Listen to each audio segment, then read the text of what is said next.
P V Anvar, താങ്കൾ വെറുതെ ആകാശത്തേക്ക് വെടിവെച്ചതല്ല. ഒരു അന്വേഷണ സംഘമില്ലാത്ത താങ്കളുടെ പരിമിതിയിൽ നിന്ന് മുന്നോട്ട് വയ്ക്കാവുന്ന തെളിവടക്കമായിരുന്നു ആരോപണങ്ങൾ. താങ്കൾ ആദ്യ വാർത്താ സമ്മേളനം, എൻ്റെ ഓർമ്മ ശരിയാണെങ്കിൽ ഓഗസ്റ്റ് 29-ാം തീയതി, ഇന്നേക്ക് കൃത്യം 20 ദിവസങ്ങളാവുകയാണ്. ADGP MR അജിത് കുമാറിന്റെ രോമത്തിന് പോലും ഒന്നും സംഭവിക്കാതെ സർവ്വപ്രതാപിയായി വാഴുന്നുവെങ്കിൽ അതെന്തുകൊണ്ടാണെന്നാണ് താങ്കളുടെ ധാരണ, ശ്രീ പി വി അൻവർ? അല്ല, അതെന്തുകൊണ്ടാണ് എന്ന് ഞാനും ആലോചിച്ചുകൊണ്ടിരിക്കുകയാണ് വാഷ്മി. കേരളത്തിലെ ജനങ്ങള് 3.5 കോടി ജനങ്ങൾ ഉയർത്തുന്ന ഒരു ചോദ്യമാണത്.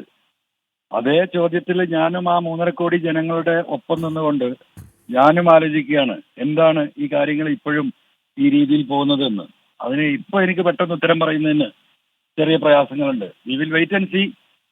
ശ്രീ പി വി അൻവർ, താങ്കൾ ഇന്ന് MV ഗോവിന്ദന് ദൂതൻ മുഖാന്തരം പരാതി നൽകിയ കാര്യം വാർത്തയായി വരുന്നുണ്ട്. ആ പരാതിയിൽ താങ്കളുടെ ഈ പറയുന്ന ആശങ്കകൾ എണ്ണി പറയുന്നുണ്ടോ ശ്രീ പി വി അൻവർ? ഓരോന്നും എണ്ണി പറയുന്നുണ്ട്. അത് ഇപ്പോ ഈ ഒരു ഘട്ടത്തില് പാർട്ടിക്ക് നൽകിയ എന്താ പറയാ ഒരു കോൺഫിഡൻഷ്യൽ ലെറ്റർ ആയതുകൊണ്ട് അത് ഇപ്പൊ പൊതുസമൂഹത്തിന് മുമ്പിൽ പറയാൻ എനിക്ക് പ്രയാസമുണ്ട്. അതുകൊണ്ട് അതിനെ പറയണ്ട. പക്ഷേ ഈ പി ശശി കെട്ടുന്ന ആ കരുത്തുറ്റ കോട്ടയ്ക്കുള്ളിൽ ഒരു അമ്മയുടെ ഗർഭപാത്രത്തിൽ എന്ന വണ്ണം ഈ അജിത് കുമാർ സുരക്ഷിതനായിരിക്കുന്നു എന്ന ആശങ്ക താങ്കൾക്കുണ്ടോ? 100% അതിലൊന്നും ഒരു തർക്കമില്ല. പി ശശിയെ സംബന്ധിച്ച് വ്യക്തമായി ഞാൻ സൂചിപ്പിച്ചിട്ടുള്ളതാണ്, പറഞ്ഞിട്ടുള്ളതാണ്. അതുകൊണ്ട് ഈ അജിത് കുമാറിന്റെ കരാള ഹസ്തങ്ങൾക്ക് പിന്നിൽ പി ശശി ഉണ്ട് എന്ന് തന്നെയാണ് ഞാൻ ഇപ്പോഴും ഉറച്ചു വിശ്വസിക്കുന്നത്. പി വി അൻവർ, ഇവിടെ DGP വിജിലൻസ് അന്വേഷണ ശുപാർശ സമർപ്പിച്ചു. നാളുകൾ കുറേയായി. അത് കവടിയാർ രാജവീതിയിലെ കൊട്ടാരം മാത്രമല്ല, ഇപ്പൊ സ്വർണ്ണക്കടത്തിലെ കാശുണ്ടാക്കൽ, വകുപ്പുകൾ ഒഴിവാക്കി കൊടുത്ത് കോടികൾ ഉണ്ടാക്കി എന്നതടക്കം അതിഗുരുതരമാണ് താങ്കളുടെ അടക്കം ആരോപണങ്ങൾ. താങ്കളുടെ അല്ലാത്ത 2 പരാതികൾ കൂടിയുണ്ട്. 8 ദിവസമായി. എന്തുകൊണ്ടാണ് പി വി അൻവർ അതിൽ അന്വേഷണം ഉണ്ടാവാത്തത്? ഇല്ല, ഞാൻ പത്രവാർത്ത വഴി ഇത് കേട്ടുകൊണ്ടിരിക്കുകയാണ്. 7 ദിവസമായി DGP ഇങ്ങനെ ഇദ്ദേഹത്തിനെതിരെ നടപടി സ്വീകരിക്കാൻ പെർമിഷന് വേണ്ടിയിട്ട് ഹോം ഡിപ്പാർട്ട്മെന്റിന് കൊടുത്തു എന്ന വാർത്ത ഞാൻ കാണുന്നുണ്ട്. ആ പറഞ്ഞ വാർത്ത ശരിയാണെങ്കിൽ, അത് ശരിയോ തെറ്റോ എന്ന് എനിക്ക് ഇപ്പോഴും കൺഫേം ആയി പറയാൻ എനിക്ക് കഴിയില്ല. ആ പറഞ്ഞ വാർത്ത ശരിയാണെങ്കിൽ എന്തുകൊണ്ട് ഇനിയും ഈ ഒരു കാര്യത്തിന് ഡിലേ? സംസ്ഥാന പോലീസ് മേധാവിയാണ് പെർമിഷൻ ആവശ്യപ്പെട്ടിട്ടുള്ളത് എന്നാണ് പറയുന്നത്. സ്വാഭാവികമായും ഇത്ര ദിവസം നീണ്ടുപോകേണ്ട ഒരു കാര്യവും അതിനില്ല. അത് സത്യത്തിൽ വളരെ സംശയാസ്പദം തന്നെയാണ് ഹോം ഡിപ്പാർട്ട്മെന്റിന്റെ ആ നീക്കം എന്ന് തന്നെയാണ് ഞാൻ മനസ്സിലാക്കുന്നത്. പി വി അൻവർ, മുഖ്യമന്ത്രി അനുവാദം കൊടുക്കണം. എന്തുകൊണ്ടാണ് മുഖ്യമന്ത്രി അതിന് അനുവാദം കൊടുക്കാത്തത്? അല്ല, അത് മുഖ്യമന്ത്രിയാണോ കൊടുക്കുന്നത്, പൊളിറ്റിക്കൽ സെക്രട്ടറി ആണോ കൊടുക്കേണ്ടതെന്ന് എനിക്കറിയില്ല. കാരണം പൊളിറ്റിക്കൽ സെക്രട്ടറി ആണല്ലോ ഇതെല്ലാം കൈകാര്യം ചെയ്യുന്നത്. അദ്ദേഹമാണല്ലോ ഈ ഓരോ കാര്യങ്ങളും ഇതുവരെ ചെയ്തു വന്നത്. അതുകൊണ്ട് ഒരു സ്ഥിരമായിട്ട് ഫയൽ മുക്കുന്ന അദ്ദേഹം ആ ഫയലും അവിടെ പിടിച്ചു വെച്ചിട്ടുണ്ടോ എന്ന് എനിക്കറിയില്ല. അങ്ങനെ DGP കൊടുത്തിട്ടുണ്ടെങ്കിൽ അത് ബഹുമാനപ്പെട്ട മുഖ്യമന്ത്രി കാണിക്കേണ്ടതുണ്ടല്ലോ. അത് കാണിച്ചതെന്ന് നമുക്കറിയില്ല. ശ്രീ പി വി അൻവർ, ഈ പ്രതിപക്ഷ നേതാവ് പറയുമ്പോൾ താങ്കൾ പറഞ്ഞത് വേറൊരു സ്ഥലത്തെ പാലക്കാട്ടെ കാര്യമാണ്. ഈ ദത്താത്രേയ ഹോസാബലിയുമായുള്ള കൂടിക്കാഴ്ച പ്രതിപക്ഷ നേതാവ് പറയുമ്പോഴാണ് കേരളം പറയുന്നത്. എനിക്ക് തോന്നുന്നു CPM പോലും പറയുന്നത് അപ്പോഴാണ്. 16-17 മാസങ്ങൾ ഈ പൊളിറ്റിക്കൽ സെക്രട്ടറി ഇത് പൂഴ്ത്തിവെച്ചു എന്നതാണോ താങ്കളുടെ സംശയം, ശ്രീ പി വി അൻവർ? സംശയമല്ല എന്റെ പൊന്നാശ്മി, ഉറപ്പല്ലേ. അദ്ദേഹം ഇത് മാത്രമല്ലല്ലോ പൂഴ്ത്തി വെച്ചിട്ടില്ല. അദ്ദേഹം ഇഷ്ടംപോലെ പലതും പൂഴ്ത്തി വെച്ചിട്ടുണ്ട്. അദ്ദേഹം പൂഴ്ത്തി വെച്ചത് പലതും ഞാൻ പുറത്തേക്ക് വിട്ടല്ലോ, തെളിവടക്കം പറഞ്ഞല്ലോ. ഇപ്പൊ എന്താ നടക്കുന്നതെന്ന് അറിയാം ആശ്മി? ഞാൻ വിട്ട തെളിവുകളുടെ കുറിച്ചുള്ള അന്വേഷണം അല്ല ചില ഘട്ടത്തിൽ നടക്കുന്നത്. എനിക്ക് ആര് ഈ തെളിവ് തന്നു എന്നുള്ള അന്വേഷണം നടക്കുന്നത്. അത് DGP അറിഞ്ഞുകൊണ്ടാണോ ഇല്ലെങ്കിൽ സ്പെഷ്യൽ ഇൻവെസ്റ്റിഗേഷൻ അറിഞ്ഞിട്ടാണ് എന്ന അഭിപ്രായം എനിക്കില്ല. പാരലൽ സംവിധാനത്തിൽ MR അജിത് കുമാറിന്റെ നേതൃത്വത്തിലുള്ള ഞാൻ ഈ പറഞ്ഞുകൊണ്ടിരിക്കുന്ന ക്രിമിനൽ പോലീസ് സംഘം ഞാൻ പറഞ്ഞ കാര്യങ്ങളുടെ വസ്തുതയെക്കുറിച്ചല്ല അന്വേഷിക്കുന്നത്. എനിക്ക് ഈ വസ്തുത എങ്ങനെ കിട്ടി എന്ന് അന്വേഷിക്കുന്നുണ്ട്. അതെന്താ മനസ്സിലാക്കേണ്ടത്? അവിടെയാണല്ലോ പ്രശ്നം. അല്ല സർ, പി വി അൻവർ, ഈ ADGP MR അജിത് കുമാർ ഉഗ്രപ്രതാപിയാണെന്നേ. ഇപ്പൊ ADGP MR അജിത് കുമാർ ഒരു അവധിയിലേക്ക് പോകുന്നു. ഇപ്പോൾ ഈ പ്രശ്നം ഉണ്ടാകുമ്പോൾ അവധി കട്ടിയെ തിരിച്ചു കയറുന്നതിന് അർത്ഥം എന്താണ്? നീ ചെയ്യാവുന്നതൊക്കെ അങ്ങ് ചെയ്യടാ എന്ന വെല്ലുവിളിയല്ലേ ശ്രീ പി വി അൻവർ? അപ്പോൾ അദ്ദേഹം ഉഗ്രപ്രതാപിയായിരിക്കുമ്പോൾ താങ്കൾക്കെതിരെ അന്വേഷണം ഉണ്ടാവില്ല എന്ന് താങ്കൾ കരുതിയോ ശ്രീ പി വി അൻവർ? അല്ല, ഞാനതൊന്നും കരുതിയിട്ടില്ല. അത് അന്വേഷിച്ചോട്ടെ, അതിന് കുഴപ്പമില്ല. പക്ഷെ ഈ മറ്റന്വേഷണം കൂടി അതിന് കൂടെ നടക്കണ്ടേ? ഞാൻ ഉന്നയിച്ച വിഷയങ്ങളിലെ കുറിച്ചല്ലല്ലോ ഇപ്പൊ ഈ അന്വേഷിക്കുന്നത്. അതങ്ങനെ ഒരു പാരലൽ എൻക്വയറി നടക്കുന്നുണ്ട്. ബഹുമാനപ്പെട്ട DGPയും ഈ പറയുന്ന സ്പെഷ്യൽ ഇൻവെസ്റ്റിഗേഷന്റെ ടീമിന്റെയും ഭാഗമായിട്ട് ആ അന്വേഷണം എന്ന് ഞാൻ വിശ്വസിക്കുന്നില്ല.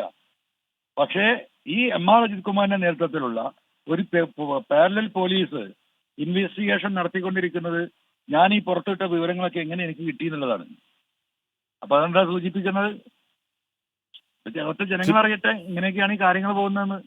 ശ്രീ പി വി അൻവർ, പടുക്കെ ജയശങ്കർ താങ്കളെ പറ്റി മഹാവൃത്തികേട് പറഞ്ഞാലും കേരളത്തിനറിയാം താങ്കൾ സ്വാതന്ത്ര്യ സമര സേനാനികൾക്ക് കൊച്ചുമകനാണ്, ഒരു സ്വാതന്ത്ര്യ സമര പൈതൃകം പേർന്ന കുടുംബത്തിലെ ആളാണ്. താങ്കൾക്ക് ഉറപ്പായും രാഷ്ട്രീയം, താങ്കൾ അടിമുടി രാഷ്ട്രീയക്കാരൻ കൂടിയാണ്. അന്വേഷണത്തിൽ താങ്കൾ ഇപ്പോൾ വ്യാപൃതനാണ്. പി വി അൻവർ ഇന്ന് പ്രകാശ് ബാബു അടക്കം അമർഷം എടുത്തു പറയുകയാണ്, ഇടതുപക്ഷം കേരളം ഭരിക്കുമ്പോൾ RSSുമായി തലയിൽ മുണ്ടിട്ട് പോയി കണ്ട ഒരാൾ ADG പദവിയിലിരിക്കാൻ യോഗ്യനല്ല എന്ന് പ്രകാശ് ബാബു പറയുന്നു. ശ്രീ പി വി അൻവർ, താങ്കൾ ആത്മാർത്ഥമായി കരുതുന്നുണ്ടോ DGP അന്വേഷിച്ചാൽ ദത്താത്രേയ ഹോസാബലയും റാം മാധവനെയും പോയി കണ്ടത് എന്തിനാണ് എന്ന് വ്യക്തമാകുമെന്ന് സത്യത്തിൽ താങ്കൾ കരുതുന്നുണ്ടോ ശ്രീ പി വി അൻവർ? അല്ല, ഞാനൊരു കാര്യം പറയട്ടെ അശ്വിനി, അങ്ങനെ കരുതാൻ അത്രത്തോളം വിവരദോഷികളായിട്ടുള്ള മനുഷ്യരാണോ കേരളത്തിലുള്ളത്? അത്രയും വിവരദോഷികളായ നേതാക്കന്മാരാണോ ഇടതുപക്ഷത്തിലുള്ളത്? ഇനി അദ്ദേഹത്തിന് ഈ പറയുന്ന അജിത് കുമാറിന് അദ്ദേഹത്തിനെ കാണണമെങ്കിൽ എന്താ പകൽ വെളിച്ചത്ത് പോയി കണ്ടൂടെ? അതിനുള്ള തടസ്സം പബ്ലിക്കായി കണ്ടൂടെ? ഇത് പബ്ലിക്കായിട്ടല്ലല്ലോ കണ്ടത്. സ്വകാര്യ വാഹനത്തിൽ, ഒഫീഷ്യൽ വാഹനം മാറ്റി സ്വകാര്യ വാഹനത്തിൽ കയറി അവിടെ തലയിൽ മുണ്ടിട്ട് ഇത്ര രഹസ്യമായി പോയി കാണേണ്ട കാര്യം എന്താ? സ്വാഭാവികമായ ഒരു പൊളിറ്റിക്കൽ പാർട്ടിയുടെ ലീഡർ എന്ന നിലയ്ക്ക് ഒരു പബ്ലിക് പ്ലേസിൽ വെച്ച് ADGP അജിത് കുമാർ ഇപ്പൊ ആരെ കണ്ടാലും നമുക്ക് അതിനെ എന്താ പറയാ, അതിനെ എതിർക്കുന്നതിന് പരിധിയുണ്ട്. ഇതങ്ങനെയല്ലല്ലോ.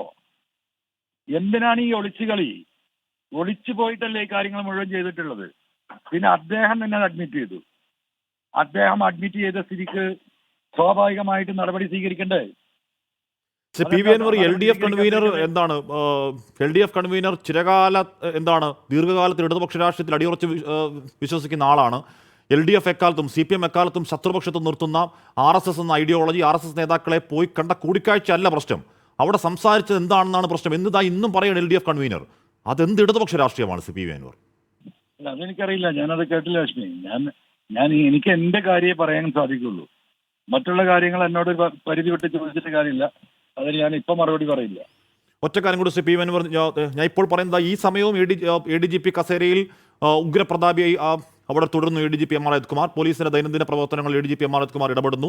അദ്ദേഹത്തിന്റെ കീഴിൽ പ്രവർത്തിക്കുന്ന ഉദ്യോഗസ്ഥർ അദ്ദേഹത്തിന് നടന്ന പരാതി ഏതളവിൽ വരുമെന്ന് നമുക്ക് കാത്തിരുന്ന് എന്തായാലും കാണാം. അന്വേഷണം ഇങ്ങനെ നീളുകയാണെങ്കിൽ ADGP പദവിയിൽ എം ആർ അജിത് കുമാർ പൂർവാധികം ശക്തനായി തുടരുകയാണെങ്കിൽ ഈ പോരാട്ടത്തിന് തുടക്കം കുറിച്ച ആളെന്ന നിലയ്ക്ക് താങ്കളുടെ അടുത്ത നീക്കം എന്താകും എന്ന് പറയാമോ ശ്രീ അൻവർ? അല്ല, ഞങ്ങൾ ജനങ്ങളെ സംഘടിപ്പിച്ച് തന്നെ എതിർക്കും, സഖാക്കളെ സംഘടിപ്പിച്ച് തന്നെ എതിർക്കും, പൊതുസമൂഹത്തിനെ ഒരുമിച്ച് നിർത്തി അതിനെ എതിർക്കും. ഒരു തർക്കമില്ല അതില്. അങ്ങനെ അങ്ങ് പോകാൻ പറ്റുമോ? ഒരു മാസത്തെ അന്വേഷണ റിപ്പോർട്ട് വരട്ടെ, അതല്ലേ ബഹുമാനപ്പെട്ട CM പറഞ്ഞിട്ടുള്ളത്. എന്നിട്ട് എന്താ തീരുമാനം? നമുക്ക് ആ കാര്യത്തെക്കുറിച്ച് അപ്പം ആലോചിക്കാം. ഇപ്പൊ നമുക്ക് അതിൽ വേവലാതിപ്പെടേണ്ട കാര്യമില്ലല്ലോ.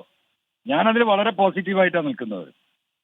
കാരണം ആ അന്വേഷണ റിപ്പോർട്ട് വരുന്നതോട് കൂടിയിട്ട് സത്യസന്ധമായൊരു നിലപാട് പാർട്ടിയിൽ നിന്നും ഗവൺമെന്റിൽ നിന്നും CM-ൽ നിന്നും ഞാൻ പ്രതീക്ഷിക്കുന്നുണ്ട്. കേരളത്തിലെ ജനങ്ങളെ പ്രതീക്ഷിക്കുന്നുണ്ട്. അതുവരെ നമുക്ക് വെയിറ്റ് ചെയ്യാം. അല്ല പി വി അൻവർ, ഇവിടെ സ്വർണ്ണക്കടത്തിൽ താങ്കൾ ഉന്നയിക്കുന്ന ഗുരുതരമായ ആരോപണങ്ങൾ, ഇപ്പോൾ ദുബായ് മാർക്കറ്റിൽ നിന്ന് ഒരു മലയാളി സ്വർണ്ണം വാങ്ങിയാൽ അതിനുള്ള ലിങ്ക് ഇവർക്കുണ്ട് എന്നൊക്കെ പറയുന്ന അന്വേഷണം എന്തായാലും ഈ DGPക്ക് അന്വേഷിക്കാൻ കഴിയുന്നതല്ല. അതിന് വലിയ അന്വേഷണ സംഘം വേണം, പോട്ടെ. പക്ഷേ ഈ മാമി തിരോധാന കേസിലടക്കം താങ്കൾ പിന്നെയും തെളിവുകൾ മുന്നോട്ടേക്ക് വെക്കുന്നുണ്ടല്ലോ. അതിൽ പങ്ക് എന്ന സംശയം കൂടുതൽ ബലപ്പെടുന്നുണ്ടല്ലോ. അതിലെങ്കിലും ഒരു നടപടി ഉണ്ടാവണ്ടേ പി വി അൻവർ? അശ്വിനി, അതാണ് ഇതിൽ വേറെ തമാശ.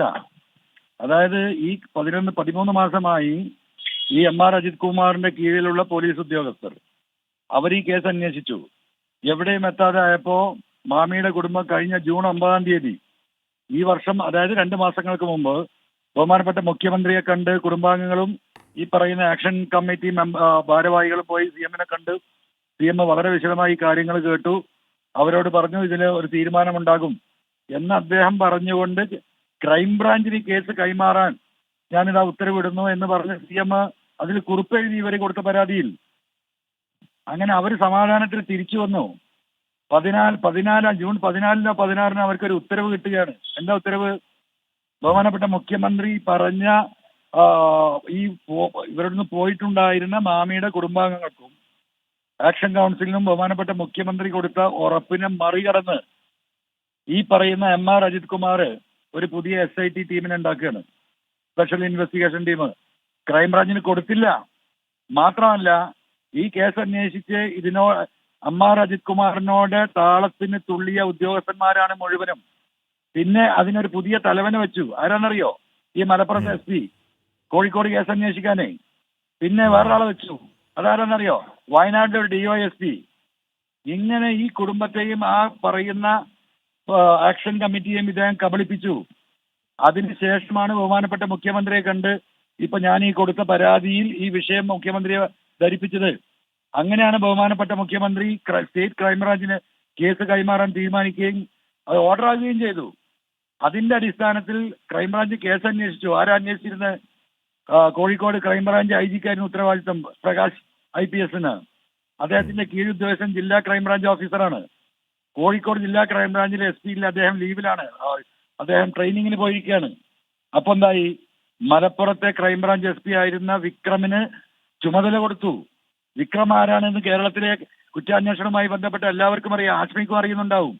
NIA ഉൾപ്പെടെ വലിയ ഒരുപാട് കേസുകൾക്ക് തുമ്പുണ്ടാക്കിയ നല്ല ഒരു പോലീസ് ഓഫീസറാണ്. അദ്ദേഹത്തിന്റെ റെക്കോർഡ് എന്ന് പറയുന്നത് കേരള പോലീസിൽ നമ്പർ 1 ആണ്. അദ്ദേഹമാണ് 3 ദിവസം കേസ് അന്വേഷിച്ചത്. എന്റെ ജൂനിയറായി എന്റെ കോളേജിൽ പഠിച്ചതാണ്, എന്റെ നാട്ടുകാരനാണ്, എല്ലാ മനുഷ്യർക്കും അറിയുന്ന വളരെ സത്യസന്ധനായ പോലീസ് ഓഫീസറാ. 3 ദിവസമാണ് കേസ് അന്വേഷിച്ചത്. 3-ാമത്തെ ദിവസം ഇപ്പൊ ഈ പോലീസ് ഓഫീസർമാരുടെ ചേഞ്ചിൽ അദ്ദേഹത്തെ മാറ്റി, അദ്ദേഹത്തെ തിരുവനന്തപുരത്തേക്ക് മാറ്റി. അപ്പോ അദ്ദേഹം ഈ കേസ് അന്വേഷിക്കണമെന്നാണ് ആ കുടുംബത്തിന്റെ ആവശ്യം, ആക്ഷൻ കമ്മിറ്റിയുടെ ആവശ്യം. അത് വെച്ച് ഞാൻ ബഹുമാനപ്പെട്ട DGPക്ക് കത്ത് കൊടുത്തു.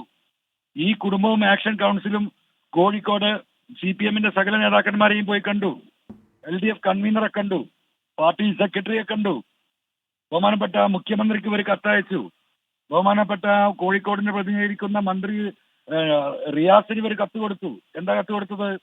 ഇദ്ദേഹത്തെ തന്നെ വെച്ച് അന്വേഷിക്കണമെന്ന്, ഈ പറയുന്ന വിക്രമനെ തന്നെ വെച്ച് അന്വേഷിക്കണമെന്ന്. ഈ നിമിഷം വരെ അത് ഓർഡർ ആയിട്ടില്ല, ഈ നിമിഷം വരെ. അപ്പൊ എന്താ ഇന്ന് മനസ്സിലാക്കേണ്ടത്? കുടുംബം പറയുന്നു, നാട്ടുകാർ പറയുന്നു, ആക്ഷൻ കമ്മിറ്റി പറയുന്നു, ഈ പരാതി കൊടുത്ത PV Anwar MLA പറയുന്നു ഇത് രണ്ടാമത് അന്വേഷിച്ച ഈ സത്യസന്ധനായ ഓഫീസർ ഇത് അന്വേഷിക്കണമെന്ന്. തീരുമാനമില്ല, ഇതുവരെ ഇല്ല. നാളെ ഉണ്ടാവുമെന്ന് പ്രതീക്ഷിക്കാം നമുക്ക്. Okay, thank you Shri PV Anwar. എന്തായാലും താങ്കൾ പറയുകയാണ് ADGP സ്ഥാനത്ത് നിന്ന് മുഖ്യമന്ത്രിയുടെ റിപ്പോർട്ട് അല്ലെങ്കിൽ DGP അന്വേഷണ റിപ്പോർട്ട് മാറുന്നില്ലെങ്കിൽ സഖാക്കളെ സംഘടിപ്പിച്ച് സമരം നടത്തും. പക്ഷേ സമരം നടത്താൻ ഇങ്ങോട്ടേക്കാണ്, ആഭ്യന്തര വകുപ്പിലേക്കാണ് അവിടെ സമരം നടത്തുന്നത്. താങ്ക് യു Anwar എന്തായാലും പ്രതികരിച്ചു.